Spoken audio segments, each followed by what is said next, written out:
참 예수님, 오늘은 7월 6일 연중 제13주간 목요일입니다. 하나님께 바치는 제사의 유래와 혁신에 관해서 말씀드리겠습니다. 이스라엘 백성이 속죄양을 태워 바치는 번제가 생겨난 기원은 대홍수에서 살아남은 노아가 주님을 위하여 제단을 쌓고 모든 정결한 짐승과 모든 정결한 새들 가운데서 번제물을 골라 그 제단 위에서 바쳤던 데에서 비롯하였습니다. 창세기 8장 20절의 기록입니다. 그런데 오늘 독서에서는 하나님께 바쳐지는 제사의 또 다른 기원을 알게 해줍니다. 당시 우상 숭배에 물든 이 민족들은 전쟁 포로나 사회적 약자의 아기들을 불태워서 제사를 바치는 인신 공양을 하고 있었습니다. 하나님께서는 이 몹쓸 제사 풍속을 없애시고자 아브라함과 이삭에게 특별한 명령을 내리셨습니다. 세상에 100살에 얻은 귀한 아들 이삭을 당신에게 제물로 바치라는 시험을 해본 것입니다. 물론 하나님께는 아브라함의 믿음을 시험하는 일이 필요하기도 하셨겠습니다.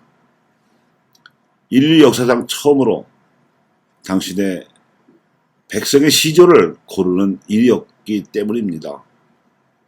하지만 결과적으로 볼 때 정작 더 중요했던 것은 아브라함을 통해서 사람들에게 하나님께 바치는 제사의 형식을 올바르게 가르쳐 주는 데 있었던 것 같습니다. 올바른 계시 종교의 기원입니다.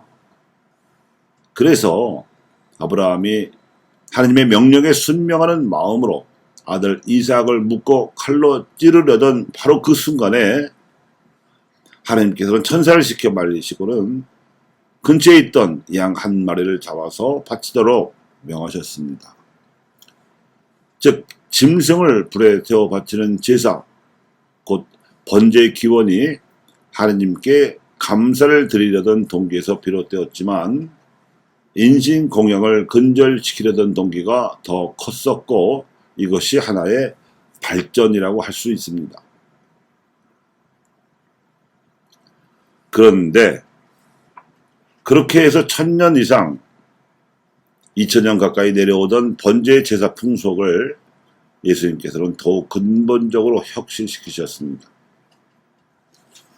예수님께서는 당신의 생애 전부를 하나님께 바치는 제물로 삼으심으로써 아예 제사적인 실존을 사신 분이셨기 때문입니다.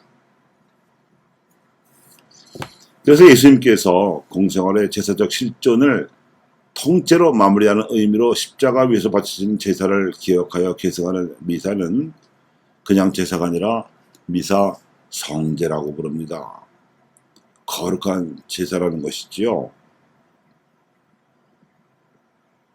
신약 성경에서 예수님을 대사제로 인정하는 히브리서가 서기 1세기경에 쓰여질 무렵에 이러한 확신이 공식적으로 초대교회에 널리 퍼졌습니다. 황소와 염소의 피는 죄를 없애지 못합니다. 그러한 까닭에 그리스도께서는 당신 자신의 몸을 단 한 번 바치셨고 이로써 우리가 거룩하게 되었습니다. 이것이 자신을 하나님께 봉헌하는 인격적 제사, 즉 미사 성제입니다. 그런데 예수님께서 행하신 그 제사적 실존의 주요한 동기 중에 하나는 용서하는 삶이었습니다. 사람들은 하나님께만 죄를 짓는 것이 아니라 사람들끼리도 서로 죄를 짓고 삽니다. 그렇게 되면 죄로 인한 상처와 원한과 복수심 등 악한 마음이 꼬일 대로 꼬인 결과로 사람들의 몸과 마음에 각종 갈등과 질병과 정신질환 등이 생겨날 수밖에 없습니다. 이 엉켜있는 매듭을 풀어주시고자 예수님께서는 죄를 지은 탓으로 걸리는 병으로 알려져 온 중풍병자를 말씀 한마디로 낫게 해주셨습니다. 그 말씀이 바로 용기를 내어라. 너는 죄를 용서받았다고 하신 말씀입니다. 용서하는 삶은 용서를 청하는 기도와 마찬가지로 하느님과 올바른 관계를 회복하는 제사적 실존입니다. 진정한 봉헌적 삶이라는 말씀입니다. 하느님과 소통하는 삶이 영혼에 생기를 준다는 것은 신앙의 공리입니다. 용서하는 삶의 중요성에 대해서는 예수님께서 산상설교의 가르침 중에 이렇게 가르치신 바가 있습니다.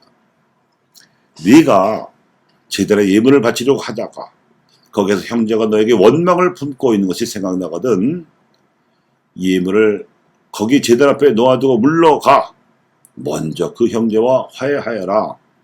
그런 다음에 돌아와서 예물을 바쳐라. 마태오복음 5장 23절에서 24절의 말씀입니다.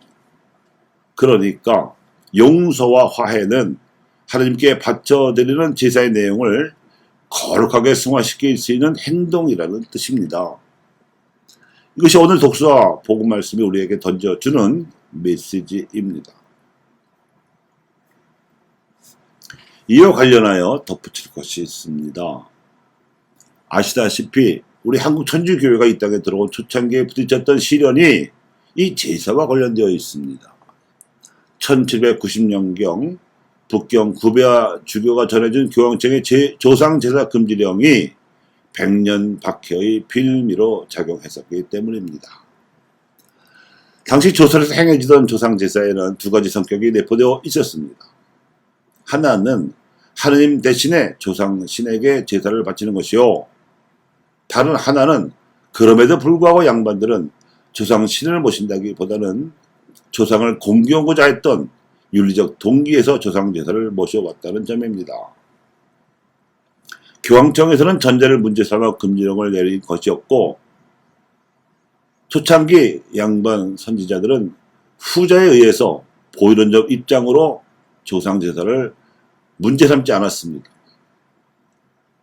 그런데 진산사건으로 일어난 신해 박해 당시 윤지충 바오로와 권상현 야고보 등은 전제에 따라서 천주교식으로 모친상을 치렀다고 해서 지명을 해야 했지만 조상제사 금지령에 반발하여 배교제라 낙인 찍힌 이승원 베드로나 정약정 안드레아와 정약용 요한 등 보이론적 입장으로 신앙을 받아들여서 초창기 천주교 선각자들로서는 후자에 따라서 현지 사정을 알아보지도 않고 당사자도 아무런 대화도 없이 느닷없이 내려진 이 조상제사 금지령을 받아들이기 매우 어려웠을 터이기 때문에 그것 때문에라면 천주교를 떠나겠다고까지 살아남기 위해 말을 했을 것입니다. 다행스럽게도 그 후 교황청에서는 동아시아에서의 조상제사 풍속이 지닌 후자의 의미를 알게 되어서 1939년에 조상제사 금지령을 철회하였습니다. 다양한 일입니다. 그렇다면 신앙을 버린 것이 아니라 단지 교황청의 일방적인 그리고 무식한 조상제사 금지령에 반발하여 배교제로 몰린 신앙 선조들의 명예도 원인 무효와 결자 해지 원칙에 따라서 회복되어야 마땅할 것입니다. 그래야 보편 교회를 지향하는 가톨릭답습니다. 아시아 복음화와 이를 위한 교회 쇄신 또 이를 위해서도 필요한 평시도 사도직의 주체성 회복을 위해서도 그렇습니다.